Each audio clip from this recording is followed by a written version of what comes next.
Dia tinggal balungannya yang bersuara rentak. Buat makan sehari-hari, mereka mesti kerja keras. Kadang dibantu orang, kadang ngambil dagangan, kadang bantu orang kaya. Tapi satu hal yang bikin orang kagum, walaupun miskin, si manis enggak pernah ngeluh. Senyumnya selalu ada buat buat sekelilingnya.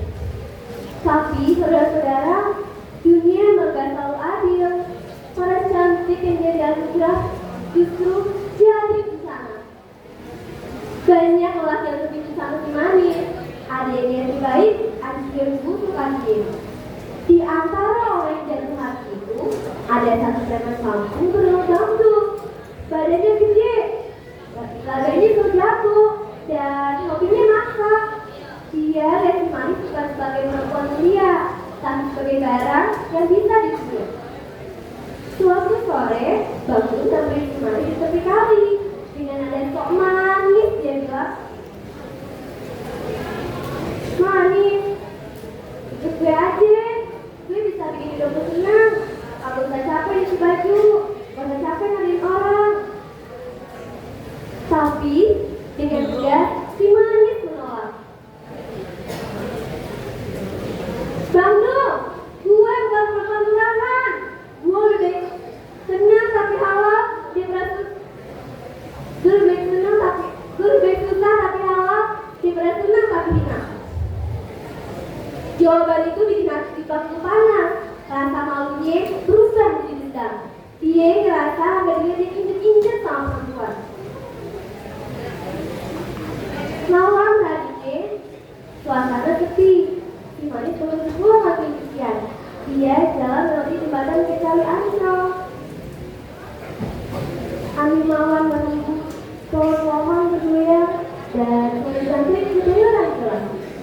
Tiba-tiba dari balik gelap, Bangdul ngomong. Hatinya garam, hatinya merah karena marah. Terjadilah keributan. Si manis berusaha lari, tapi Bangdul tarik tangannya. Dalam pergumulan itu, si manis berteriak meminta tolong. Tapi malam makin larut, orang-orang bisa berebut. "Tolong!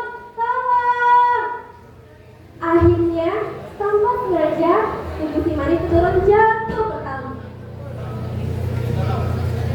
"Ah, mampus gue! Si cewek anjing lagi!" Bangdul kabur, ninggalin jejak dosa yang gak bakal pernah hilang.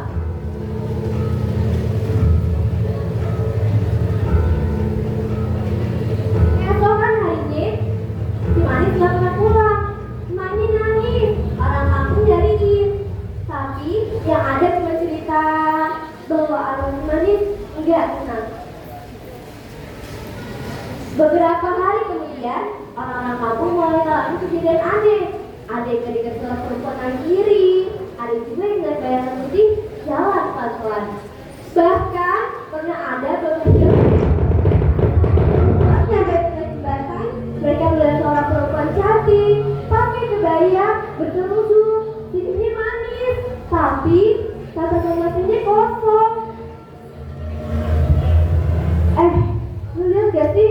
Itu beneran orang apa bukan? Cantik bener, tapi kok bulu kuduknya merinding ya? Perempuan itu berkata dengan suara lirik. Abang mau kemana? Jangan takut, ikut gue aja. Pemuda itu langsung pucat, lari terbirit-birit, dan teriak kencang-kencangnya.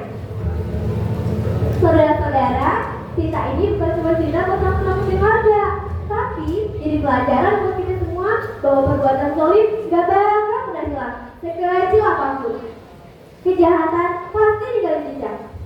Dan sampai sekarang orang Betawi percaya kalau malam-malam melewati jembatan Ancol terus ketemu perempuan senyum manis, jangan diburu kagum. Bisa jadi itu bukan manusia, tapi arwah si manis yang belum tenang. Sekian cerita dari Aye, Wanda Iryanti dari Kaca Terkecari. Kami undur diri.